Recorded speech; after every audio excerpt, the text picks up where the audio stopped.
का तारणी करण समर्थिनी गुरु संसार निवा धम्म ज्योत जिनवरी अर्थति अर्थ है जो भय विनाश भव जो मम ज्ञान पर लो देखो गुरु को धर्म को साची को नमस्कार। श्री मालारोहण जी मंगलाचरण। ओंकार वेदांति शुद्धात्मि तत्त्वं प्रेमामि नित्यं तत्त्वात् साधं ज्ञानमयं सम्यक् सम्यक् चरणं चैतन्यरूपम्। बोलिए सहेश हमेश शुद्धात्म देव की जय हो जय हो जय हो। आचार्य प्रवर सद्गुरु तारण करण चार्य जी महाराज की जय हो जय हो जय हो। शुद्ध जिन देशना की जय हो जय हो जय।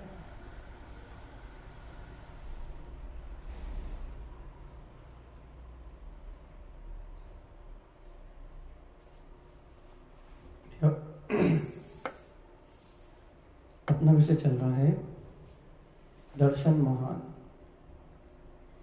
और दर्शन महान जैसी जटिल परिणति से, दर्शन महान जैसी अशुद्ध परिणति से मुक्ति का मार्ग। भैया कैसे मुक्त होंगे ऐसी अशुद्ध परिणति से? कैसे विरक्ति आएगी ऐसे दर्शन मोहन के परिणमन से? कैसे संसार की मिथ्या मान्यताओं का विध्वंस होगा? भैया सब कुछ होगा, बस एक ही मार्ग है, एक ही उपाय है कि जिनेंद्र परमात्मा जो वस्तु स्वरूप कह रहे हैं, जिनेंद्र परमात्मा जिस चैतन्य शक्ति को दर्शा रहे हैं, जिनेंद्र देव के उपदेश में जो वीतराग में अनंत चतुष्टय स्वभाव उदित हो रहा है, बस आप उस स्वभाव का अनुभव कर लो निशंक होके। बस निशंक होके आप उस स्वभाव को देख लो, निशंक होके आप उस स्वभाव को पहचान लो, निशंक होके आप अपने उस चैतन्य स्वभाव की अपने अंतर में स्वीकारता कर लो। बस आप अपना अंतर का जो अनंत पुरुषार्थ है, बस आप उसे निश्चल होके उछालो। जैसे ही आप अपने अंतर के, अपने अंतर ज्ञान के पुरुषार्थ को जैसे ही आप निश्चल होके उछालोगे, जैसे ही अंतर ज्ञान की शक्ति को आप निर्भय होकर उछालोगे, अपने आप ही ये दर्शन मोहन जैसी कर्म प्रवृत्तियां अपने आप ही मिला जाएंगी। अब भैया अब हम चर्चा करते हैं, ये वास्तविकता में दर्शन मोहन है क्या? इसको अपन क्या मानते हैं, इसको अपन कैसे स्वीकार करते हैं? वास्तविकता में दर्शन मोहन है क्या? भैया वास्तविकता में ये दर्शन मोहन इस जीव की उल्टी स्वीकारता का नाम है। बस भैया इस जीव के मिथ्या परिणमन का नाम है, जीव के मिथ्या परिणमन का नाम है दर्शन मोहन। अब भैया जीव के मिथ्या परिणमन का नाम है दर्शन मोहन, इसका अर्थ क्या हुआ भैया? भैया जब भी जीव की परिणति पररूप होती है, अपने स्वसत्ता का बोध जिस क्षण जीव के अंतर से विलाता है, अपने स्व अस्तित्व की, स्व चैतन्य तत्व की शक्ति को विस्मरण करके जब भी ये जीव परपर्याय रूप परिणमित होता है, परपर्याय परिणमन रूप इसका आचरण होता है, तब तक इस जीव को दर्शन मोहान रूप अचेत अवस्था का उदय होता है। अचेत अवस्था। देखो भैया जब जब ये जीव अपने स्वभाव का विस्मरण करके, अपने वीतराग ज्ञान स्वभाव का विस्मरण करके जब जब भी ये जीव पर पदार्थों के साथ परिणमित होता है, पर पर्यायों में एकत्र रूप परिणमित होता है भैया, उस एकत्र रूप शक्ति का नाम है दर्शन महान। अब देखो यहां एक बात पकड़नी पड़ेगी। क्या क्या पकड़ना पड़ेगा भैया? भाई देखो, परिणमन तो चल ही रहा है इस जीव का। परिणमन रूप तो ये द्रव्य कर्म, भाव कर्म, नो कर्म, ये संयोगी अवस्थाएं, ये तो अभी जीव के संयोग में परिणमित हो ही रही हैं। तो भैया अब ये जो जीव के संयोग में जो अवस्थाएं परिणमित हो रही हैं, अभी ये जीव के संयोग में जो नाना प्रकार की दशाएं परिणमित हो रही हैं, इस नाना प्रकार की परिणमित होती हुई दशाओं का नाम दर्शन महान है। क्या इन नाना प्रकार की उत्पन्न होती हुई अवस्थाओं का नाम दर्शन महान है? क्या इन नाना प्रकार का जो जीव को ये परिणमन झूलता हुआ दिख रहा है, स्त्री रूप पर्याय, पुरुष रूप पर्याय, इसमें उत्पन्न होने वाली राग की अवस्थाएं, मोह की अवस्थाएं, इसमें उत्पन्न होने वाला भैया ये कसाय का भाव, राग का भाव, मोह का भाव, ये जो नाना प्रकार की जो कर्म प्रकृति रूप जो दशाएं हमें दिख रही हैं सामने, आंखों से स्पष्ट झलक रही हैं, क्या इनका नाम दर्शन महान है? आपको ये अनुभव करना पड़ेगा भैया, थोड़ा सा गहरा विषय। क्या ये जो आंखों से दिख रहा है, जो कर्म के उदय में चल रहा है, जो पुत्र परिवार रूप घर गृहस्थी ये संयोग आदि दिख रहे हैं, क्या इसका नाम दर्शन महान है?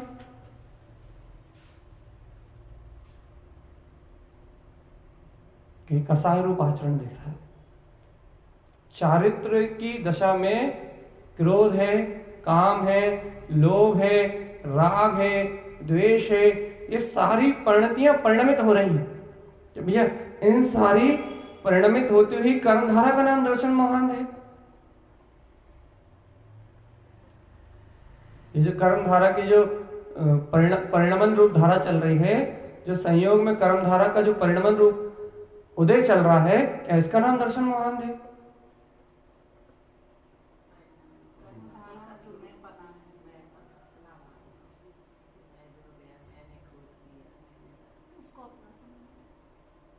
बस भैया इतना ही जागरण आ जाए अंतर में, इतना ही आपको अंतरात्मा का बोध आ जाए, इतना ही आपको अपनी चेतन शक्ति का बोध आ जाए कि ये जो चल रहा है ये दर्शन मोहन नहीं है, इससे भयभीत होने की आवश्यकता नहीं है। देखो जीव सिर्फ यहीं पिटता है बस, ये जो चल रहा है ये दर्शन मोहन नहीं है, ये जो संयोग रूप परिणमन हो रहा है ये दर्शन मोहन नहीं है, ये जो कर्मों की स्थिति, कर्मों के निमित्त से जो दशा ऊंची नीची बन रही है, इसका नाम दर्शन मोहन नहीं है भैया, ये दर्शन मोहन नहीं है। भैया आप किस अपेक्षा से कह रहे हो दर्शन मोहन नहीं है? मैं ज्ञानी साधक की अपेक्षा से कह रहा हूं कि दर्शन मोहन नहीं। क्यों भैया, क्यों नहीं है ज्ञानी साधक की अपेक्षा से दर्शन मोहन? क्योंकि ज्ञानी साधक इस चलते हुए परिणमन को अलग बिल्कुल भिन्न जानता है, और मैं निराकार चेतन में शक्ति हूं, मैं वीतराग ध्रुव आत्मा हूं। वो अपनी चेतन शक्ति को बिल्कुल इससे भिन्न जानता है, अपनी चेतन शक्ति को, अपनी ज्ञायक शक्ति को इस परिणमन से भिन्न जानने के कारण से भैया ये सब कुछ दर्शन मोहन नहीं है, ये राग भाव दर्शन मोहन नहीं है, ये संसार की नाना प्रकार की अवस्थाएं ये दर्शन मोहन नहीं है, ये कर्मोदय ये दर्शन मोहन नहीं है भैया। तो भैया फिर दर्शन मोहन ये सब कुछ नहीं तो क्या है दर्शन मोहन? भैया मात्र इस चलते हुए परिणमन में हस्तक्षेप करने का भाव दर्शन मोहन है। इस चलते हुए परिणमन में हस्तक्षेप करने का नाम दर्शन मोहन है, अर्थात मैं इसमें कुछ पलट सकता हूं, बस ऐसी मान्यता का नाम दर्शन मोहन। मैं इसमें कुछ उलट सकता हूं, मैं इसमें कुछ पलट सकता हूं, इससे मेरा कोई संबंध है, इससे मेरी कोई शक्ति है, इस कर्म अवस्था में अपने आप को रंच माधवी स्वीकार करने का नाम दर्शन मोहन।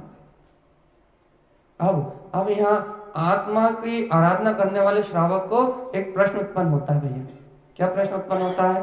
कि भैया हाँ हम नहीं मानेंगे, चलो हम नहीं मानेंगे कि हम करते हैं, हम नहीं मानेंगे कि हम धरते हैं, हम नहीं मानेंगे कि भैया ये सारा परिणमन हमारा हो रहा है, लेकिन भैया हमें संसार से मुक्ति भी तो चाहिए, हमें तत्व में स्थिरता भी तो चाहिए। हमें ये चारित्र मोहिनी और दर्शन मोहिनी कर्म की सारी विकृतियों से मुक्त भी तो होना है। इसके लिए तो कोई उपाय बताओ ना। आपने तो कह दिया, क्या कह दिया भैया, कि ये सारा जो पर्याय का परिणमन है, इससे भिन्न अपने निराकार चेतन में शक्ति स्वरूप परमात्मा को जानने का नाम। इससे भिन्न इसका मैं करता नहीं, इसका मैं भोगता नहीं, इस शक्तियों से, इस कर्म शक्तियों से, इस कर्म के होने वाले व्यवहार रूप परिणमन से मेरा कोई संबंध नहीं। आपने तो कह दिया भैया कि ऐसा स्वीकार कर लो कि ये सारी कर्म धाराओं से मैं भिन्न हूं, इन सारी कर्म धाराओं से मेरा कोई संबंध नहीं। अपन इस सत्य को स्वीकार कर लो तो भैया अपने आप ही आप कह रहे हो भैया क्या कि भैया दर्शन मोहन नहीं है आपके पास। अब यदि हम इस सत्य को स्वीकार कर लें कि ये परिणमन मेरा नहीं है, ये पर्याय मेरी नहीं है, ये कर्मों की राग आदि की धारा मेरी नहीं है, तो फिर मैं कर क्या रहा हूं, फिर मेरा क्या है? फिर पुरुषार्थ तो बताओ आप, कौन सा पुरुषार्थ जिससे कर्म क्षय हो जाए, जिससे सारे कर्म गल जाए, जिससे ये सारा अशुद्ध रूप संसार गल जाए। आप कोई पुरुषार्थ तो बताओ।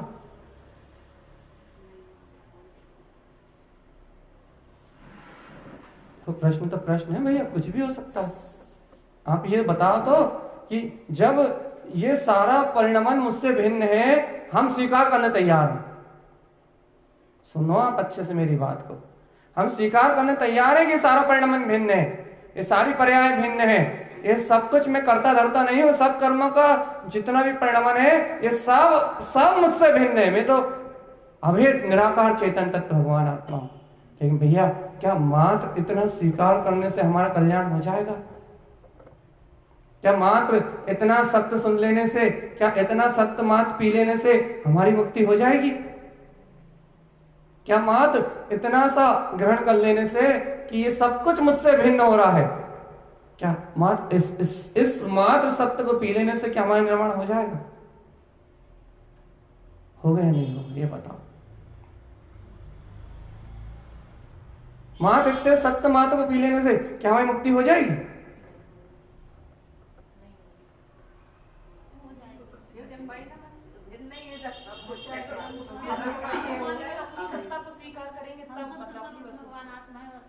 अपनी सत्ता को ये तो मान लिया कि ये मुझसे भिन्न है, लेकिन जो जिसके आधार से मुझे मुक्ति मिलनी, मेरा कल्याण होना, उस वस्तु को भी तो स्वीकार है। अरे तो भिन्न है तो वो तो मैं तो बचन गया, पूरा सब चला ही गया, अब तो स्वीकार एक कर गई तो वो भिन्नता बचेगा क्या? जब स्वभाव को स्वीकार नहीं करेंगे तो किससे भिन्न मान सकता है? इसके आगे भी है। देखो भैया ये सभा है, अपना अपना मत रखो। आम सभा है तो आप अपना अपना मत रखो। क्या मात्र दर्शन मोहन से मुक्त होने का बहुत अचूक उपाय भैया? क्या अचूक उपाय भैया?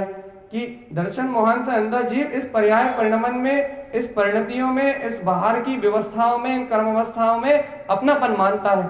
हाँ तो भैया हमने कह दिया कि ये सब मुझसे पराये हैं, इन सब से मेरा परायापन है, ये सारी अवस्थाएं मुझसे भिन्न है, ये सारा का सारा दिखने वाला, ये सारा का सारा परिणमन, ये सब कुछ मुझसे भिन्न है। हम स्वीकार करने तैयार है भैया। लेकिन आप इतना बता दो, क्या सिर्फ इतना सा स्वीकार करने से मुक्ति मिल जाएगी क्या? हाँ या नहीं? नहीं वाले दो लोग हैं और हाँ वाले वो सारे हैं।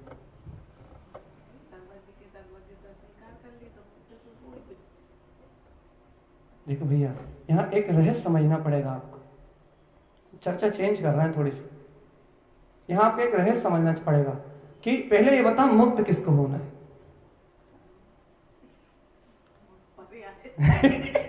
पर्याय को स्वभाव से मुक्ति। भी देखो जिसे मुक्त होना है, जिसे मुक्ति चाहिए है, जिसे मुक्त होना है, जो मोक्ष जाना चाहता है, जिसे मुक्ति चाहिए है, तुम उसको पहचानते नहीं हो अभी। जिसको मुक्ति चाहिए है, जो मुक्ति की चाहना रखा हुआ है, जो मुक्त होना चाहता है, तो उसको नहीं पहचानते। तुम पहले एक बार उसकी पहचान करो कि मुक्ति को चाहता कौन है, मुक्ति की भावना किसके अंतर में है, मुक्ति को प्राप्त कौन करना चाहता है। भैया मुक्ति को जो प्राप्त करना चाहता है, पहले उससे तो मिल के आओ कि मुक्ति को चाहता कौन है। पहले उससे तो पूछो भैया मुक्ति को चाहने वाला कौन है। मुक्ति की चाहना जिसके अंतर में उत्पन्न हो रही है, मुक्ति को जो प्राप्त करना चाहता है, क्या वो स्वभाव है? जो मुक्ति को ग्रहण करना चाहता है, क्या वो परम पारिणामिक है? जो मुक्ति को ग्रहण करना चाहता है, क्या वो ध्रुव है? क्या जो मुक्ति को ग्रहण करना चाहता है, क्या वो निराकार ब्रह्म है? क्या वो अनंत चतुष्टय में चेतना है? कौन है वो? जो मुक्ति को चाहता है, जिसके अंतर में मुक्ति की इच्छा उत्पन्न हो रही है, जो मुक्ति को प्राप्त करना चाहता है, मुक्ति को प्रकट करना चाहता है, भैया पहले उसका परिचय करा कि वो कौन है। वो ध्रुव है, वो ज्ञायक है, वो क्या बोलते हैं अनंत चतुष्टय में आत्मा है, वो परम पारिणामिक तत्व है, वो पूर्ण परमात्मा है, वो केवल ज्ञान में सत्ता है। वो कौन है जो मुक्ति को चाहता है? कौन है वो? जो मुक्ति के सुख को चाहता है भैया, जो कल्याण को चाहता है, जो संसार की जन्म मरण की यात्रा से मुक्त होना चाहता है, जो दर्शन मोहन जैसी क्रूर परिणतियों को अपनी चित्त से अलग करना चाहता है, भैया वो है कौन? पहले उसका तो परिचय करा, उससे तो मिलन करा, बताओ कौन है वो? बताना तो पड़ेगा ही आपको। आप नहीं बताओगे हम आगे नहीं बढ़ेंगे। ज्ञायक तो मुक्त है, ज्ञायक तो मुक्त है। अब वही तो पूछ रहे हैं हम।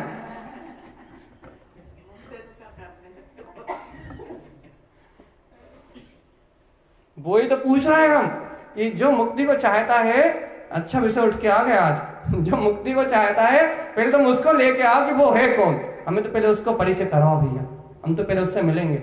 जो मुक्ति को चाहता है, देखो आप कह रहे ज्ञायक आत्मा मुक्त है, आप कह रहे आत्मा अनंत चतुष्ट, ज्ञायक आत्मा अनंत चतुष्टय में है, परम पारिणामिक भाव अपने में स्वयं मुक्त है। आप स्वयं कह रहे हो कि आत्मा में कभी कर्मों का प्रवेश ही नहीं हुआ, ये शुद्ध आत्मा तो त्रिकाल शुद्ध निरावरण है ही, तो इस आत्मा में तो मुक्ति का कोई प्रश्न ही नहीं है, क्योंकि आत्मा तो मुक्त है। अब जब आत्मा मुक्त है, जब वो मुक्ति दायिनी है, जब वो मुक्ति प्रदायिनी है, जब उस मुक्ति की अर्थात उस आत्मा का आश्रय लेने से मुक्ति होती है, बात पक्की है ना भैया? उस परम पारिणामिक, उस ध्रुव त्रिकाली शाश्वत अनंत चतुष्टय में उस ज्ञायक परमात्मा का आश्रय लेने से मुक्ति होती है। तो भैया उसका आश्रय लेने से मुक्ति होती किसको है? बस इतना और बता दो, पूरे प्रश्न खत्म। बता दो जल्दी, इतने दिन हो गए। पर्याय कह के बचो मत। किसको होती मुक्ति ये बता? आत्मा को ही होती, आत्मा का हाँ, आत्मा को ही, आत्मा का आश्रय लेके। सही जवाब है, लेकिन सही जवाब है, लेकिन सही दिशा में नहीं, सही शब्द नहीं है। बोलो मुक्ति होती किसे? अरे भैया इतने दिन से मोक्ष मार्ग की साधना कर रहे हो, मुक्ति होती किसे है भैया? अरे सिर्फ ज्ञान मुक्त होता है भगवान। ज्ञानहीन बंधनों से अपने आप को बंधा मान रहा है, ज्ञानहीन मान्यताओं से अपने आप को बंधा मान रहा है, ज्ञानहीन पर्याय से अपने आप को बंधा मान रहा है। ज्ञानी पर का वेदन करते हुए, पर को स्वीकार करते हुए, ज्ञानी अपने आप को इस बंधन में स्वीकार कर रहा है।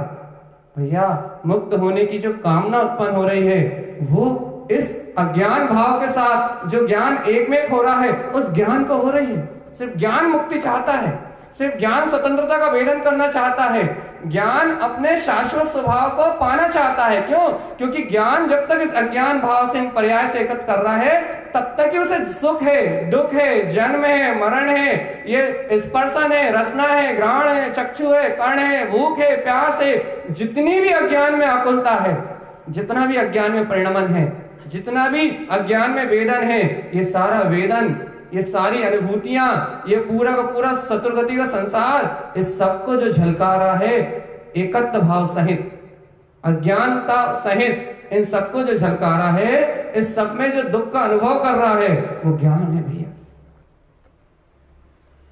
अपना ही ज्ञान है, अपने ही ज्ञान की परिणति है, अपने ही ज्ञान का परिणमन है। ये अपना ही ज्ञान जब अज्ञान रूप परिणमित हो रहा है, तो अब इस अज्ञान के दुख से मुक्त होने की भावना किसे है, इस अज्ञान से छूटने की भावना किसे है? तो भैया इस मोक्ष मार्ग में जब भी पूछा जाए कि मुक्ति की भावना किसे है, तो भैया ज्ञान को ही है। अब कोई कहेगा भाई ज्ञान तो त्रिकाल शुद्ध है, ज्ञान तो आत्मा का त्रिकाल अभेद स्वभाव है, ज्ञान को ही तो ज्ञायक कहते हैं। तो भैया यहाँ जिस ज्ञान की बात चल रही है वो परिणमन वाला ज्ञान, क्योंकि आत्मा कभी अपने परिणमन से अलग नहीं होती। सिद्धांत पियो, अब सिद्धांत पियो, फिर हम जहां चर्चा कर रहे थे वहां जा रहे हैं। आत्मा कभी भी अपने परिणमन से अलग नहीं होती। आत्मा द्रव्य गुण पर्याय अपने तीनों से अभेद है। आत्म द्रव्य की जब भी चर्चा करी जाएगी तो आत्म द्रव्य में द्रव्यमान शक्ति से पूर्ण द्रवित होने वाला स्वभाव है, और जब ये द्रव्यमान शक्ति से पूर्ण द्रवित होने वाला स्वभाव है तो इस समय आत्मा अपने ज्ञान में लक्षण से परिणमित होता हुआ देखा जाएगा कि आत्मा का ज्ञान में लक्षण किस ओर परिणमित हो रहा है भैया। तो इस परिणमन से जब इस आत्मा को स्वीकार किया जाएगा तो इसका ज्ञान अज्ञान में परिणमित हो रहा है, अज्ञान भाव में परिणमित हो रहा है, अज्ञान मानता में परिणमित हो रहा है। और इन अज्ञान मानता में परिणमित होने के कारण यही जीव जिसे अपनी स्वसत्ता का बोध आया है, ये जीव जिसे अपने परम पारणामिक तत्व का बोध आया है, ये जीव जिसे अपने निराकार ब्रह्म अपने अतीन्द्रिय आत्म सत्ता का बोध आया है कि मैं ज्ञान मात्र हूं, जिसे ऐसी शक्ति ऐसी सत्ता का बोध आया है, वो ज्ञान, वो परिणमन वाला ज्ञान, वो मुक्त होने की भावना करता है। अब इस बात को हमेशा के लिए नोट कर लेना, कभी भी इसे भूलना नहीं कि वो जो परिणमन वाला ज्ञान है, वो परिणमन वाला ज्ञान मुक्त होने की भावना रखता है। अब देखो भैया, अब एक बात बताओ, अब अपन अपने वापस जहां से चर्चा प्रारंभ की थी वहीं जा रहे हैं। अब ये परिणमन वाला ज्ञान मुक्त होने की भावना रख रहा है, ये परिणमन वाला ज्ञान छूटने की भावना रख रहा है, ये परिणमन वाला ज्ञान पूर्ण स्वतंत्र होने की भावना रख रहा है। तो भैया अब एक बात बताओ, अब जब ये परिणमन वाला ज्ञान पूर्ण स्वतंत्र होने की भावना रख रहा है, पूर्ण मुक्त होने की भावना रख रहा है, तो क्या वो इतना मात्र स्वीकार कर ले, क्या वो इतना मात्र अंगीकार कर ले, क्या वो इतना मात्र पी जाए क्या कि ये जो कुछ भी राग की अवस्था, देश की अवस्था, मोह की अवस्था, कर्म कालिमाए, पुत्र परिवार संयोग, ज्ञानावरणी आदि जो कर्म, जितना भी ये परिणमन चल रहा है, जितनी भी ये पर्याय अवस्था चल रही है, इससे मैं बिल्कुल भिन्न हूं, क्या इतना मात्र स्वीकार कर ले? तो क्या इतना मात्र भर स्वीकार करने से क्या वो स्वतंत्र हो जाएगा, क्या वो मुक्त हो जाएगा?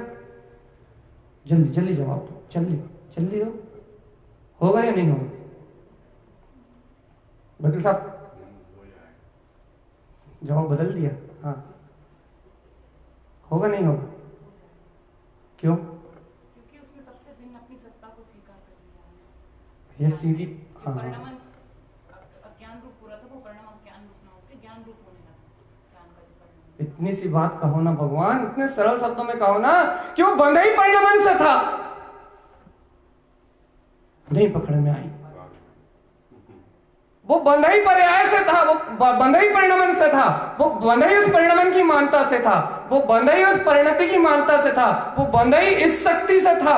क्या, कौन सी शक्ति से? वो बंधा ही अज्ञान की शक्ति से था कि वो उसे उस परिणमन को अपना मान रहा था, इसलिए तो बंधा था, नहीं तो वो तो परम पारणामिक है, वो तो अस्तित्व रूप है, वो तो शक्ति रूप है, वो तो व्यक्त परमात्मा है, वो तो ध्रुव केवल ज्ञान में शक्ति है। भगवान वो तो मात्र इतना मात्र स्वीकार करने से मुक्त हो जाएगा, वो तो मुक्त ही है भगवान, वो तो ध्रुव ही है, वो तो चेतन शक्ति में ही है, उसके बंधन का कारण मात्र पर की स्वीकारता ही थी, बस उसके बंधन का कारण मात्र पर की मान्यता ही थी, उसके बंधन का कारण मात्र ये पर्याय परिणमन को वो स्वीकार कर रहा था। भैया वो किसी दूसरे से थोड़ी बना हुआ था, वो अपनी मान्यता से बना हुआ था, वो किसी दूसरी वस्तु से थोड़ी बना हुआ था। ये तो कहा जाता है ये द्रग कर्म सत्ता में आते हैं, स्कंद रुक्ष रूप कर्म आवरण बनते हैं, दर्शन मोहिनी ज्ञानावरणी ये कर्मों का आवरण होता है, उसमें द्रव कर्म भाव कर्म नौ कर्म का परिणमन होता है, जिसमें संसार में जीव परिणमित होता है। ये सारी जो अवस्था कही जाती है ये तो व्यवहार में है, ये तो बाहर का परिणमन देख के कही जा रही है, लेकिन भैया निश्चय से देख के आओ, आप अंतर आत्मा से देख के आओ,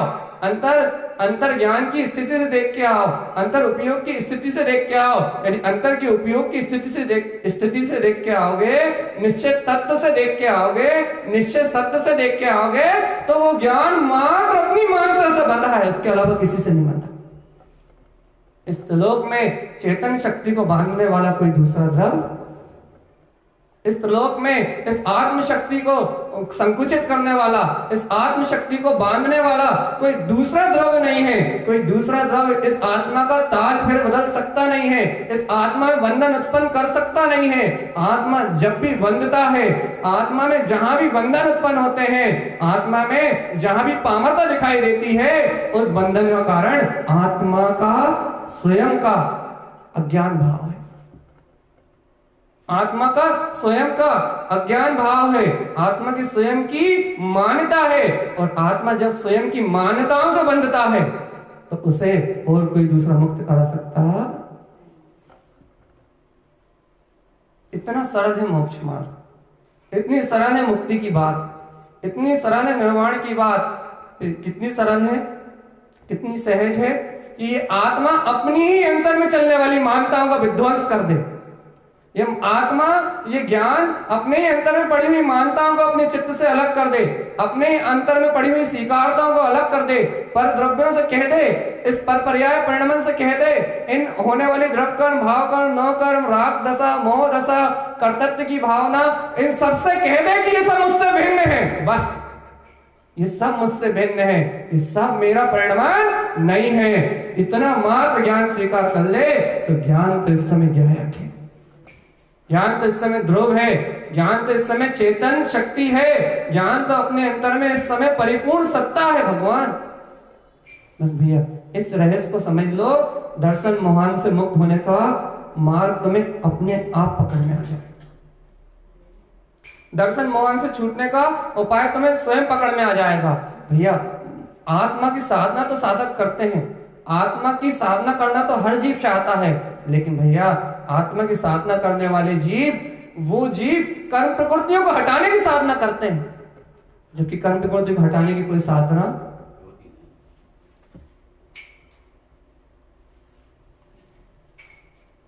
कर्म प्रकृतियों को हटाने की कोई साधना होती नहीं है, कर्म प्रकृतियों को अलग करने की कोई साधना होती नहीं है।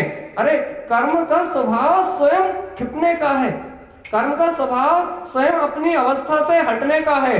कर्म तो भैया अपनी स्वयं अवस्था से स्वयं उत्पन्न होते हैं, अपनी स्वयं अवस्था से स्वयं क्षय होते हैं। भैया कर्मों को हटाने का कोई पुरुषार्थ जिन आगम में नहीं कहा, हाँ ये पुरुषार्थ जरूर कहा है कि अपने स्वभाव का अवलंबन लेने से कर्म अपने आप क्षय होते हैं, ऐसा जरूर कहा है, लेकिन किसी से ये नहीं कहा कि तुम कर्मों को क्षय करो, किसी से ये नहीं कहा कि तुम कर्मों से जाके लड़ो, किसी से ये नहीं कहा कि तुम कर्मों से युद्ध करो, सिर्फ ये कहा है भैया ये कर्म तो संसार की अवस्था है, ये कर्म तो संसार में संयोग है, तुम इन कर्मों की ओर मत देखो, तुम इन कर्म प्रकृतियों की ओर मत देखो, तुम तो एक बार अपने ध्रुव में डटो, तो एक बार अंतर से स्वीकार तो करो कि ये सब जितना परिणमन चल रहा है, मैं इससे भिन्न चैतन्य शक्ति परमात्मा। देखो भैया इस मोक्ष मार्ग में छोटी छोटी भूल हो रही है, बस कोई भारी भारी बड़ी बड़ी भूल नहीं हो रही। जिन्हें आत्म अनुभव हो गया है, जिन्हें सम्यक दर्शन का वैभव उत्पन्न हो गया है, जिन्होंने अपनी तत्व की स्वीकारता कर ली है, उनसे कोई भारी बड़ी बड़ी भूलें नहीं हो रही। वो मिथ्या दर्शन को नहीं चाहते, वो मिथ्या मानता में रत होना नहीं चाहते, लेकिन उनसे हो रही छोटी छोटी भूल। क्या क्या छोटी छोटी भूल हो रही भैया? कि वो अपने शुद्ध पुरुषार्थ को नहीं जान के वो इन नाना प्रकार की कर्म प्रवृत्तियों के, नाना प्रकार के परिणामन के चक्कर में उलझे हुए हैं। कोई बड़ी भारी भूल नहीं हो रही। एक बार जिसे अंतरात्मा का श्रद्धान हो जाता है, एक बार जो जीव आत्म स्वभाव के बोध को प्राप्त कर लेता है, सम्यक दर्शन को उपलब्ध कर लेता है, भैया उस जीव के अंतर से तो दर्शन मोहन की सत्ता बेसिक कमजोर हो जाती है। उस जीव के अंतर से तो दर्शन मोहन जैसी कर्म प्रवृत्ति तो अपने आप ही क्षीण हो जाती है, जीर्ण क्षीण होने लगती है। भैया अब जब दर्शन मोहन की कर्म प्रवृत्ति तत्व की स्वीकारता कर लेने से, तत्व को अंगीकार कर लेने से जब दर्शन मोहन की कर्म प्रकृति जीर्ण शीर्ण होने लगी, जब उसकी सत्ता ही जीर्ण शीर्ण होने लगी, तो अब बताओ उस जीर्ण शीर्ण पर प्रकृति में अब दम कितना बचा? अब इतना दम बचा है कितना कि अब भी आली आपको चारित्र मोहिनी की वजह से कोई क्रोध की धारा भूखते जाने वाली, कोई मोह की धारा बहुत तेज आने वाली है, कोई शरीर में असाता वेदनी कर्म का उदय आने वाला है, या फिर आपको पर की अनादिकालीन मन की रुचि के अनुसार बाहर में शुभ अशुभ परिणाम घटने वाला है, पुण्य पाप के उदय आने वाले हैं। भैया अब दर्शन मोहन की प्रकृति यहाँ क्या करेगी? सिर्फ इतना सा काम करेगी, बस उसका काम मात्र इतना सा रहेगा। भैया आपकी श्रद्धा को तो नष्ट नहीं कर सकती, आपने तत्व को स्वीकार किया है उस श्रद्धा को तो नष्ट नहीं कर सकती। भैया फिर वो क्या करेगी? भैया यहाँ आके अब दर्शन मोहन की प्रकृति जब हमें श्रद्धा को नहीं मिटा सकती, हमारे अंतर में अपने तत्व की स्वीकारता को नहीं मिटा सकती, तो क्या करेगी अब भी अली वो यहाँ पे? तो करेगी ना अपना काम। ऐसा काम क्या काम करेगी भैया? क्या कहेगी वो ये कहेगी देखो राग में बह रहा है, अब कितना कहेगी? नहीं है समझ?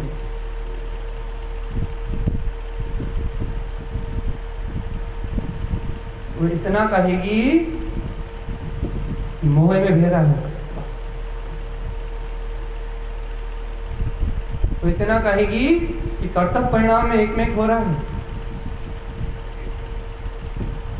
वो इतना कहेगी देखो इंद्रियों के भोग में लिप्त हो सुखी दुखी हो रहा है,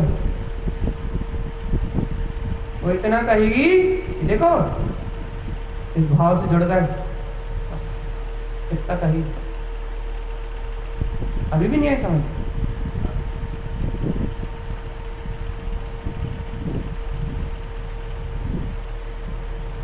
वो सिर्फ इतना कहेगी कि इस संयोगी धारा में तुम जा रहे हो, इस संयोगी धारा के साथ तुम्हारा परिणमन हो रहा है, इस संयोगी धारा के साथ तुम एक में हो रहे हो, और उसने ये कहा और तुमने स्वीकार कर लिया, तो तुम उस दर्शन मोह के गड्ढे में उतर गए। उसी समय तुम्हारी चेतनता की प्रतीति नष्ट हो जाएगी, उसी समय अपनी अंतरात्मा की ध्रुव का वरता हुआ बोध चला जाएगा, उसी समय अपने अखंड अनादिनाथ स्वभाव की जो श्रद्धा की जो प्रतीति चल रही है वो धुलमिल हो जाएगी, और पूरा का पूरा दर्शनावरण रूप कार में तो श्रद्धा के स्थान को छोड़ के बाकी तुम्हारे पूरे ज्ञान के प्रदेशों में अज्ञान रूप छा जाएगा, और ये जीव अपने ज्ञान स्वभाव के सहकार से युक्त होके अपने ज्ञान स्वभाव के ऊपर आवरण डाल के इन अज्ञान में परिणतियों का सहकार करता हुआ अनंत आश्रय बंद को आमंत्रण दे। मुझे पता है कि इतनी जल्दी नहीं समझोगे, जानता हूं कि इस बात को पकड़ना इतना आसान नहीं है जितनी आसानी से मैंने बोल दिया। भैया अभ्यास तो करना ही पड़ेगा, क्योंकि ये जीव अपने आत्मा के चारित्र को नहीं जानता। अरे आत्मा के चारित्र को भी नहीं जानता और आत्मा के ज्ञान में शक्ति को भी नहीं जानता। श्रद्धान को तो थोड़ा बहुत जानता है, श्रद्धा को तो थोड़ा बहुत पहचानता है, लेकिन ये अपने आत्मा की ज्ञान में शक्ति को नहीं जानता। ये आत्मा की चारित्र रूप स्थिरता को, सम्यक्ताचरण चारित्र को नहीं जानता। ये जानता नहीं है, ये पहचानता नहीं है। क्या नहीं पहचानता भैया? कि इसकी ध्रुव चेतन परिणति में कितनी शक्ति है, इसके ध्रुव की प्रतीति में कितना बल है, इसकी आत्मा में जो स्वभाव का, जिसके ज्ञान में जो तत्व का श्रद्धान उत्पन्न हुआ है, उस ज्ञान की अंतर की शक्ति कितनी है, उस ज्ञान का अंतर का वैभव कितना है। तुमने ये जो स्वीकार किया है ना कि मैं ज्ञायक मात्र हूं, ये पर पर्याय परिणमन मेरी चेतना से भिन्न है, इस स्वीकारता की शक्ति कितनी है, इस शक्ति को नहीं जानता ये जीवन। अच्छा बताओ कौन है जो तुम्हें से एक हल्के से भाव में पीट देता है, तुम्हें एक हल्के से भाव में मूर्छित कर देता है कि तुम इस राग में बह गए। देखो भैया दो स्थिति सुना रहा है यहां हम आपको, अब थोड़ा गंभीर हो जाओ।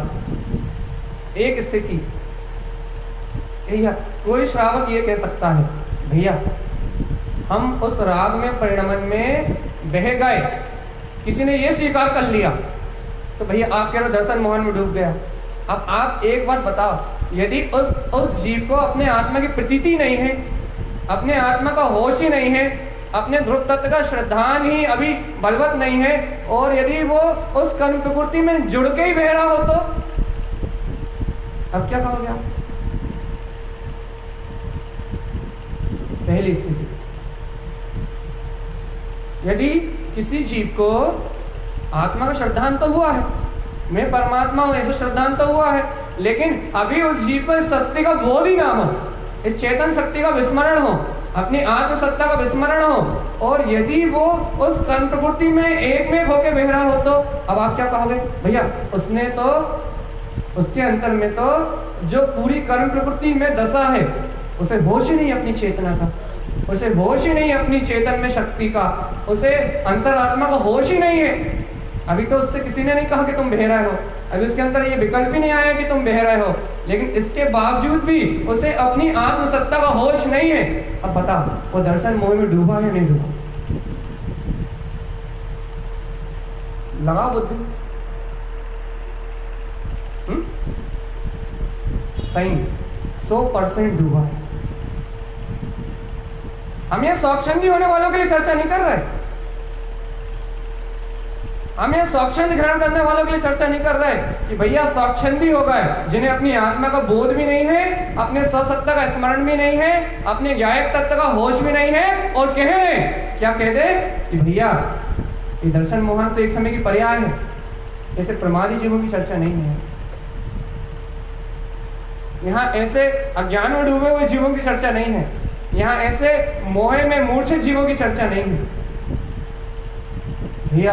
यहाँ उन सतत अभ्यासी, उन वीतरागता को ग्रहण करने वाले, उन ज्ञानी जीवों की चर्चा है, आत्मा के उत्थान को करने वाले उन मुमुक्षु जीवों की चर्चा है, जिनके अंदर में अपना शोर खिलता है, जिनके अंदर में अपने तत्व का होश है, जिन्हें अपनी चेतनता का बोध है, जिनके अंदर में जागृति है कि मैं गायक स्वरूप भगवान आत्मा, उन जीवों की निशंकता की चर्चा है, उन जीवों की निर्द्वंदता की चर्चा है, उन जीवों को कर्म प्रकृतियों के भय से मुक्त करने की चर्चा है, उन जीवों को पर पर्याय का अस्तित्व गिरा के, पर पर्याय परिणमन के पूरे अस्तित्व को ढहा के अपने ज्ञान में अचिंत्य शक्ति में एकत्र करने की चर्चा है ये कि भव्य आत्मा अपनी वीतरागता को बढ़ाओ, अपने तत्व की स्थिरता को बढ़ाओ, अपने सम्यक्ता चरण चारित्र को पुष्ट करो, अपने वीतराग सत्ता में आरोहण करके अपनी चारित्र की स्थिरता को बनाओ। चेतन आत्मा अपने सम्यक्ता चरण चारित्र का पोषण करो। इसलिए है चर्चा भैया। क्या चर्चा है भैया? पहले स्पष्ट कर दिया मैंने इस चर्चा को करने के काल में, जो मूर्छित है, जो बेहोश है, जो अज्ञान में ही लथपथ है, उन जीवों की यहाँ बात नहीं है। अब यहाँ बात उन जीवों की है जो आत्मबोध से सुसज्जित हैं, जो तत्व की निष्ठा से भरे पूरे हैं, जिन्हें अंतरात्मा का बोध है, उन जीवों की यहाँ बात है भैया। उनके लिए क्या कह रहे हो? उन जीवों को ये दर्शन मोहन कैसे प्रेरता है, उन जीवों को ये दर्शन मोहन कैसे डुबाता है, ऐसे आत्म प्रसाद को ये दर्शन मोहन कैसे आवृत करता है, अंतर में उत्पन्न होने वाले उजाले को दर्शन मोहन कैसे दबाता है। मैं सिर्फ इसकी चर्चा कर रहा हूं भैया। सिर्फ वो आके सिर्फ इतना कहता है, वो दर्शन मोहन, वो दर्शन मोहन आगे सिर्फ इतना कहता है, बस इस जीव के अंतर में आगे धीरे से इतना कह देता है। आत्म तत्व के बोध चलने के काल में, तत्व की सुरति चलने के काल में, तत्व की प्रतीति कर चलने के काल में, ये दर्शन मोहन धीरे से आगे से इतना सा कह देता है, देखो तुम बह गए बस। और यदि इस आत्म साधक में उस दर्शन मोहन की एक इस छोटी सी बात को सुन लिया कि हाँ मैं डूब गया, हाँ मैं इसमें एक में एक हो गया, हाँ मैं इस राग परिणति में बह गया, हाँ मैं इस कर्तव्य परिणति में बह गया, हाँ मैं इस संयोग अवस्था में जुड़ गया, यदि उसने एक क्षण के लिए भी इस बात को स्वीकार कर लिया कि हाँ मैं इसके साथ परिणमित हो गया, तो भैया वो दर्शन मोहन के उस गड्ढे में उतर जाएगा, वो दर्शन मोहन की उस गहरी गुफा में डूब जाएगा, जिस गहरी गुफा में डूबने के बाद उसके ज्ञान में निरंतर आवरण बढ़ता जाएगा, उसके ज्ञान में निरंतर अज्ञानता का परिणमन बढ़ता जाएगा, उसके ज्ञान में निरंतर मिथ्या विषयों का जो राग है वो बढ़ता जाएगा। सिर्फ किस कारण से? सिर्फ किस कारण से? अपने अस्तित्व के बोध को छोड़ के उस कर्म प्रकृति की स्वीकारता के कारण से। अपने अंतर उत्पन्न जो शक्ति होगा उत्पन्न है, अपने अंतर में जो विराट सत्ता का जो शोर उत्पन्न है, अपने अंतर में आत्म स्वभाव का जो बोध उत्पन्न है, अपने अंतर में जो ज्ञायक स्वभाव की निष्ठा उत्पन्न है, उस निष्ठा को छोड़ के उस कर्म प्रकृति का एक समय का सहकार भी ज्ञान में आवरण का कारण है। ज्ञान विज्ञान में शक्ति में आवरण का कारण है, और इस आवरण का परिणाम भोगता है यह अज्ञानी जीव। भैया ये आत्मबोध को पाने के बाद भी जो भूल होती है, तत्व के बोध को पाने के बाद भी जो भूल होती है, तत्व की निष्ठा करने के बाद भी जो भूल होती है, उस भूल को भी निकालने वाली है ये चर्चा भगवान। उस भूल को भी अपनी दृष्टि से हटाने वाली है ये चर्चा। भव्य आत्मान, जब तुमने तत्व के बोध को पाया है, तुमने ज्ञायक स्वभाव के स्मरण को पाया है, जब तुमने वीतराग अतीन्द्रिय निज अंतर आत्मा के स्वानुभव को पाया है, जब तुमने अपनी आत्मा की जागृति सतत अपनी आत्मा की जागृति इस जिनेन्द्र परमात्मा के वचनों को पाया है, तो तुम एक क्षण के लिए भी इस कर्म प्रकृति को स्वीकार क्यों करते हो आत्मा? क्योंकि तुम्हें इस दुनिया में कोई नहीं हरा सकता, तुम्हें इस दुनिया में कोई परास्त नहीं कर सकता। हे ज्ञानी साधक, सम्यक के वीर को उत्पन्न करने वाले, अपने शुद्ध चेतना के बोध को जगाने वाले, अपने शाश्वत ध्रुव सत्य की प्रतीति रखने वाले ज्ञानी, तुझे इस लोक में कोई शक्ति नहीं हरा सकती। इसे तुझे इस लोक में यदि कोई हरा सकता है तो वो तेरी अपनी मान्यता है। इसे तुझे इस लोक में यदि कोई परास्त कर सकता है तो तेरी अपनी स्वीकारता है। बस तूने तो उस परम अतीन्द्रिय वीतराग सत्ता के अनुभव को प्रकट कर लिया है जो तीनों लोगों का नाथ है, चेतना। तूने तो उस अचिंत शक्ति का श्रद्धान कर लिया है जो तो तीनों लोगों में प्रभुता वंद है, स्वयं तीनों लोगों में प्रभुत्व की शक्ति है, केवल ज्ञान में चेतना है। तूने तो उस अतीन्द्रिय अद्भुत अलौकिक उस वीतराग पद को पा लिया है, चेतनात्मा तत्व का श्रद्धान, उस शाश्वत शक्ति को पा लिया है, उस ज्ञान के जागरण को उपलब्ध कर लिया है, जिसके बाद इस संसार में और कुछ श्रेष्ठ। आज दोपहर की शिक्षा याद है?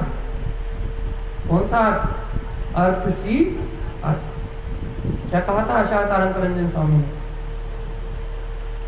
भैया क्या कहा था, याद करो। अर्थ सी अर्थ में क्या कहा था आचार्य तारक रंजन स्वामी ने? अरे तीर्थ में सत्ता यहाँ परिपूर्ण प्रकट है, प्रयोजनभूत सत्ता यहाँ सामने सहकार रूप है। अपना पूरा आत्म स्वरूप, अपने ज्ञान में स्वभाव की स्वीकारता रूप, वो प्रयोजनभूत सत्ता, वो रत्नात्रय में स्वभाव, वो तुम्हारी प्रियता में उत्पन्न है, वो तुम्हारी इष्टता में उत्पन्न है।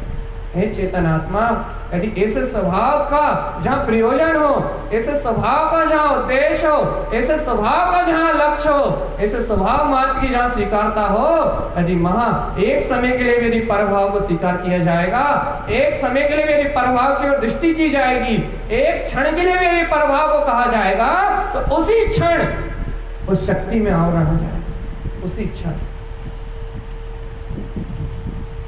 ये बहुत हाई क्लास की चर्चा हो गई, थोड़ा नीचे आ जाओ, है ना? नीचे आ जाए।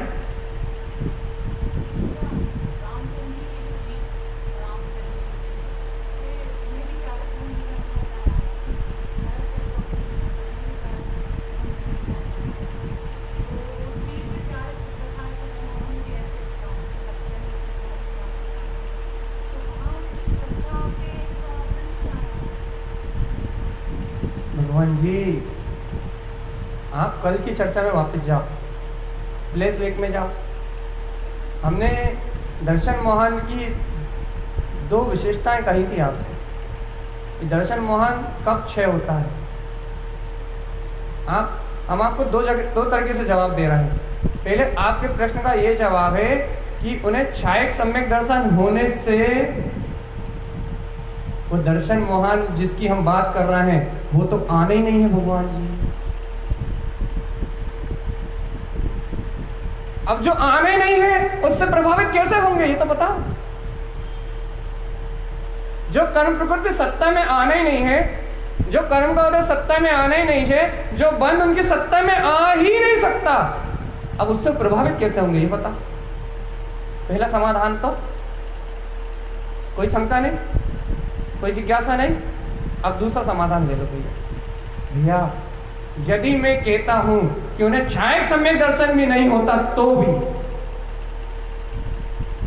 भी मैं कहता हूं, यदि उन्हें छायक सम्यक दर्शन नहीं होता तो भी, यदि उन्हें ऐसे छायक सम्यक दर्शन की प्रकृति का उदय नहीं होता तो भी यदि रामचंद्र 6 महीने मुर्दे को लेके सर पे घूमते, वो यदि अपने अंतर में, यदि जो तुमने उनका चारित्र मोहिनी का जो परिणमन देखा है, लक्ष्मण को 6 महीने तक कंधे पे लेके घूमने वाला जो परिणमन देखा है, जो उनकी चारित्र मोहिनी की तुमने उस कसाय को देखा है, यदि जितने काल वो उस मुर्दा को लेके के अपने कंधे पे लेके घूमते हुए यदि वो ये कहते, यदि उनका ज्ञान ये स्वीकार करता कि ये पर्याय मुझसे भिन्न है, तो छायक सम्यक दर्शन नहीं होने के बाद भी उनकी आत्मा को कोई छूने वाला,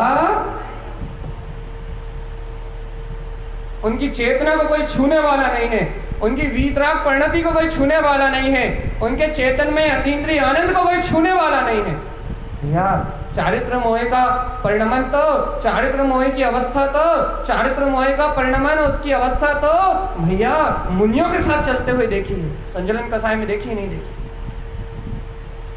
चारित्र मोह का परिणमन तो हमने सम्यक दृष्टियों के साथ चलता हुआ देखा है, सम्यक ज्ञानियों के साथ चलता हुआ देखा है, सम्यक चारित्र में रत आत्माओं के साथ चलता हुआ देखा है, लेकिन हमने ये जरूर देखा है कि चारित्र मोहिनी उनका कुछ नहीं बिगाड़ पाया।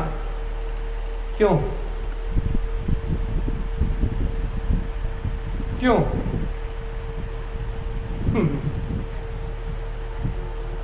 चारित्र मोहिनी उनका कुछ नहीं कर पाया, कसाय उनका कुछ नहीं कर पाई, कसाय की परिणति उनका कुछ नहीं कर पाई। क्यों? सिर्फ इस कारण से क्योंकि उन्होंने उस कर्म प्रवृत्ति को स्वीकार नहीं किया कि मेरा परिणमन है। बस इतनी सी तुम अपनी स्वीकारता, मैं बार बार ये कहता, इतनी सी स्वीकारता का बल नहीं जानते तुम, इतनी सी तत्व के बोध का बल नहीं जानते, इतना सा अंतरात्मा को जागृति रूप स्वीकार करने का तुम बल नहीं जानते कि इतनी सी स्वीकारता से पूरा संसार क्षय हो जाता है, इतनी सी स्वीकारता से पूरा संसार मिट जाता है, इतनी सी अंतर हृदय की स्वीकारता से पूरा परिणमन भिन्न हो जाता है, सिर्फ इतनी सी स्वीकारता के बाद। इसलिए तो जिन शासन में इस स्वीकारता की इतनी महिमा कही है, इस श्रद्धान की इतनी महिमा कही है, ज्ञान के एक पल के स्वीकारता में अनंत संसार का क्षय होता है, चेतनात्मा अनंत संसार का क्षय होता है। या इस जीव का इतना अपराध है, सिर्फ इतना कि कर्म प्रकृति को अपना मान रहा है, बस इसके अलावा कोई अपराध नहीं। भैया मैंने पहले चर्चा प्रारंभ करी थी, वहीं अरे 1 घंटा हो गया है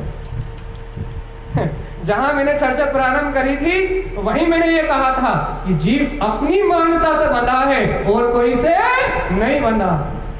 जीव अपनी शक्ति से बंधा हुआ है और अपनी शक्ति के जाल में स्वयं बंधा हुआ है, कोई इन्हें से नहीं बांधा। भगवान आत्मा एक बार इसे अपनी स्वशक्ति का बोध आ जाए कि मैं तो ज्ञान में हूं और सबसे भिन्न हूं, फिर इस जीव को कोई पराधीन नहीं कर सकता। देखो भैया तुम देखो देखो देखो देखो जल्दी जल्दी सुनो, तुम्हें पराधीनता कब आती है, तुम्हें पामरता कब आती है, तुम्हें ऐसा कब लगता है कि मेरा पुरुषार्थ नहीं चल रहा, तुम्हें ऐसा कब भाव उत्पन्न होता है कि अरे आज और कुछ और आगे का पुरुषार्थ क्या है और आगे क्या करना पड़ेगा, तुम्हें ये सारी शंकाएं, ये सारी शल्य, ये सारे भाव तब उत्पन्न होते हैं। कब उत्पन्न होते हैं भैया? कैसे उत्पन्न होते हैं भैया? जब तुम किसी भी पर्याय की मान्यता को लेकर अपने अंतर में बैठ जाओ, किसी भी परिणमन की मान्यता को अपने अंतर में रख के बैठ जाओ, किसी भी पर की स्वीकारता को अपने अंतर में रख के बैठ जाओ। जब तुम किसी भी पर की स्वीकारता को अपने अंतर में रख के बैठते हो तो कोई भी वक्ता तुम्हारे ज्ञान को पीट सकता है, कोई भी तुम्हें अपने अंतर में तुम्हारी चलते हुए पुरुषार्थ को कोई भी पीट सकता है। क्यों पीट सकता है भैया? कोई भी कर्म प्रकृति तुम्हारे पुरुषार्थ को पीट सकती। क्यों? क्योंकि तुमने खुद से स्वीकार किया।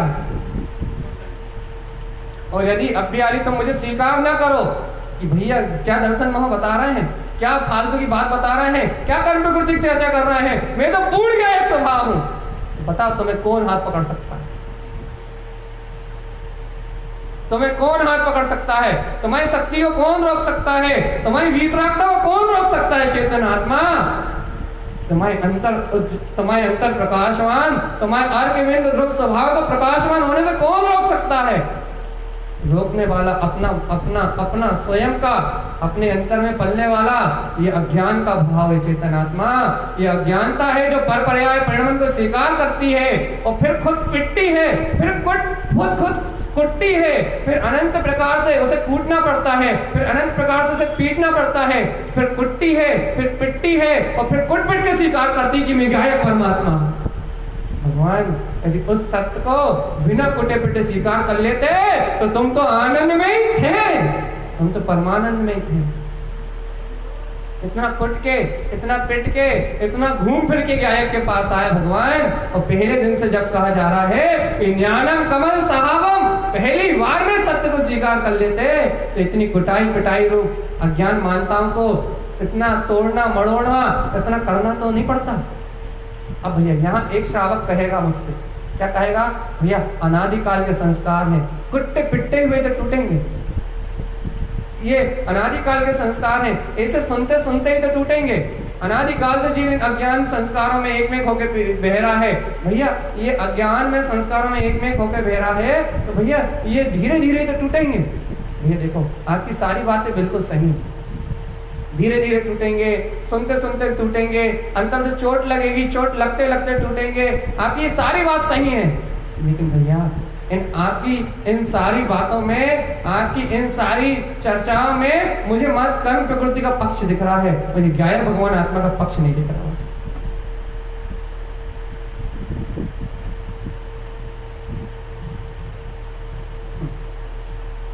मुझे आपकी इन सारी बातों से बिल्कुल इनकार नहीं है, मुझे आपकी इन सारी बातों से बिल्कुल परहेज नहीं है। मैं आपकी सारी बातों में सम्यक ज्ञान की सील लगाता हूँ। भैया ये ज्ञानी ही पुरुषार्थ कर सकता है, ज्ञानी ऐसा विचार कर सकता है। मैं सब पे सत्य की सील लगाता हूँ, मैं किसी को भी असत्य नहीं कहता, मैं आपको बिल्कुल सत्य साबित करता हूँ। लेकिन भैया इसके बाद भी आप दर्शन मोह से अंधे हो।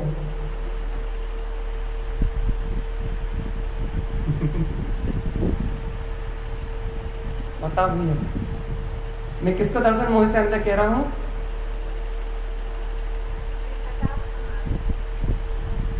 वही तो पकड़ना है। सिर्फ 50 इतनी सी है भैया, सिर्फ इतनी सी 50 है, इतनी सी राय भर।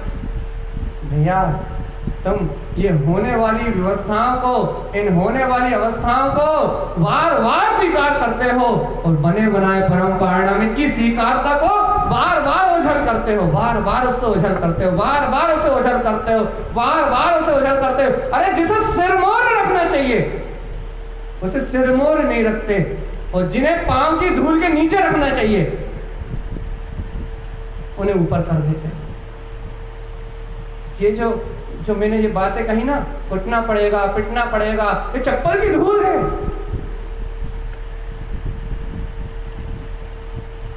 हजम बहुत मुश्किल से होगी भैया,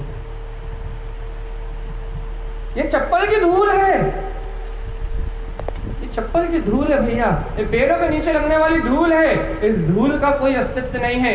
इस धूल तो धूल के रूप में रहने दो, इस धूल को धूल तक सीमित रहने दो भैया। मैं ये नहीं कह रहा कि आप चप्पल पहन के आओगे तो धूल नहीं आएगी, मैं तो कह रहा हूँ धूल तो रहेगी भैया, धूल को रहने दो। क्यों? क्योंकि ज्ञान तो मुक्त होने की भावना करेगा, ज्ञान तो छूटने की भावना करेगा, ज्ञान तो मुक्ति श्री को वर्ण करने के लिए अपनी जिज्ञासा, अपनी इच्छा, अपनी भावना सब व्यक्त करेगा भैया। ज्ञान तो पूरा पुरुषार्थ करेगा। मैं ज्ञान को कहाँ कोई चोट मार रहा हूँ, मैं ज्ञान के पुरुषार्थ को कहाँ बाधा पहुंचा रहा हूँ? मैं तो ये कह रहा हूँ कि ये ज्ञान तो भैया सारी प्रक्रिया करेगा, ये सारे पर्याय के साथ परिणमित होगा। ज्ञान इन सबका वेदन भी करेगा, ज्ञान इस आचरण भी करेगा। लेकिन भैया ज्ञान ये सब करेगा, ये सब करता रहेगा, इससे कोई भी समस्या नहीं है। बस समस्या मात्र इतनी है कि ये ज्ञान ही इस करने वाली विकृतियों को, इस होने वाली विकृतियों को यदि स्वीकार कर लेगा तो वो ज्ञानी अज्ञान हो जाएगा।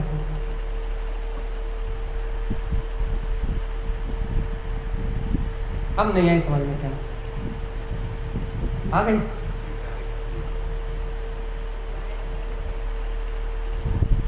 ज्ञान इसका ज्ञायक रहे ना भगवान, ज्ञान इसका ज्ञायक रहे ना, ज्ञान इससे भिन्न रहे ना, ज्ञान इस सारी शक्ति, इस होने वाली, इस चलने वाली, इस करने वाली सारी अवस्थाओं का ज्ञाता रहे ना। वो अपनी स्वीकारता क्यों कमजोर करता है? वो अपनी प्रभुता क्यों कमजोर करता है, वो अपने अनंत शोर को क्यों कमजोर करता है, वो अपने अनंत बहुमान को क्यों धूमिल करता है, वो अपने अनंत ज्ञान विज्ञान में स्वभाव की स्वीकारता को क्यों कमजोर करता है, वो अपने अस्तित्व को क्यों छोड़ता है। भगवान, अपने अस्तित्व को छोड़ के यदि पर्याय के पास जाओगे, दर्शन मोहन का साथ दो। देखो भैया, आत्म साधना कर रहा है लेकिन दर्शन मोहन की पुट है, और साधक को ऐसा लगेगा हम तो बहुत अच्छी आत्म साधना कर रहे हैं, हम तो बढ़िया कुट रहे हैं, हम तो बढ़िया रो रहे हैं, हम तो बढ़िया पिट रहे हैं, देखो भैया हमारा ज्ञान शुद्ध हो रहा है, देखो भैया हम तो खूब पिट रहे हैं, हमारे संस्कार टूट रहे हैं, भैया देखो हमें कितनी अच्छी चर्चा करते हैं, हमें कितनी मान्यताएं टूट गई, देखो हमें कितनी मान्यताएं टूट गई, हमें कितनी मान्यताएं अलग हो गई, देखो भैया हमें कितनी मान्यताएं हट गई। अरे मूर्ख,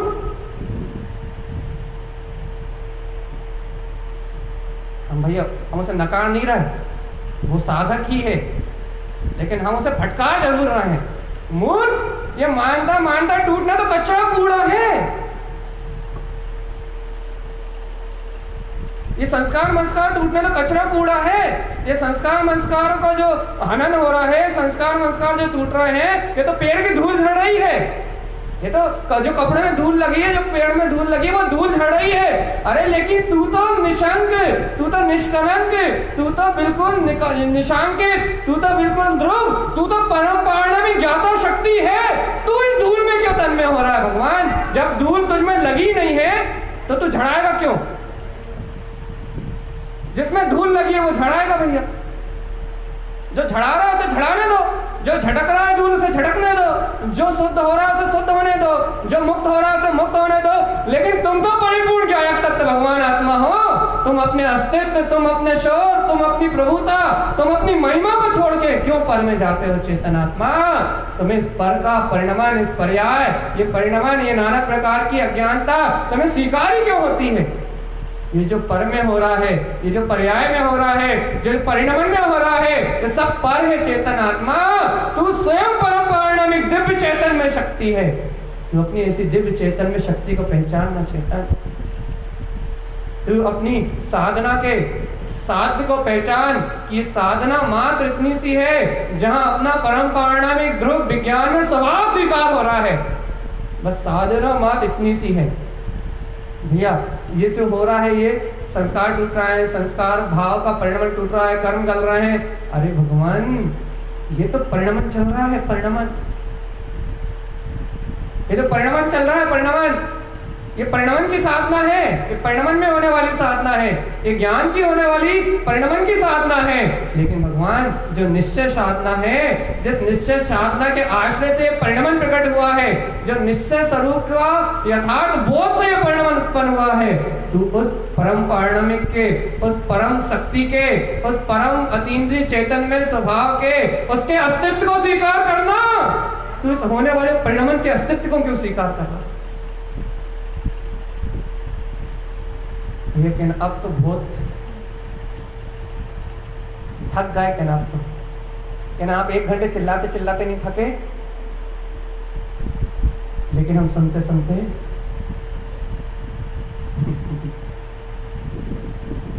मेहनत आप कर रहे हो, ऐसा लग रहा है पहाड़ हम ढो रहे हैं। यह अज्ञान मानता हूं कि पहाड़ ऐसे ही हैं। चिल्ला आप रहे हो और ऐसा लग रहा है कि हजारों कुंटलों का वजन हम ढो रहे हैं। यह देखो, मोक्ष मार्ग की साधना ऐसे ही, मोक्ष मार्ग का पुरुषार्थ ऐसे ही भैया।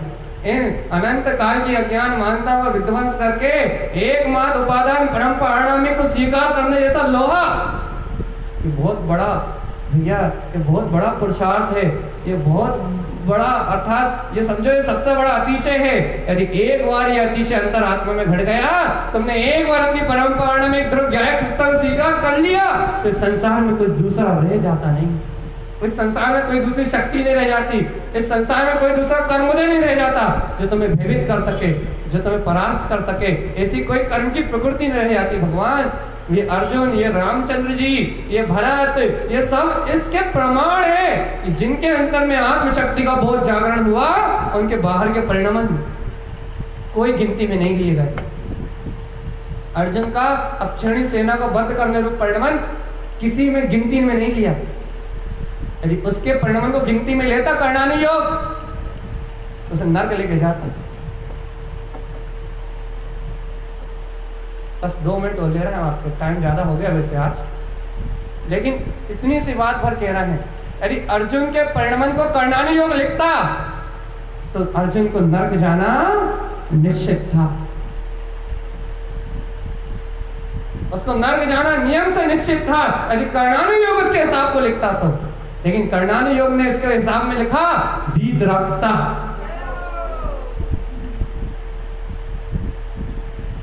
कर्णानी योग ने उसके हिसाब में लिखा कि वीतरागता ये इस होने वाले परिणाम से भिन्न है, इसलिए इसके हिसाब किताब में कुछ भी लेखा जोखा नहीं रखा जाएगा, ऐसे तो मुक्ति की प्राप्ति हो।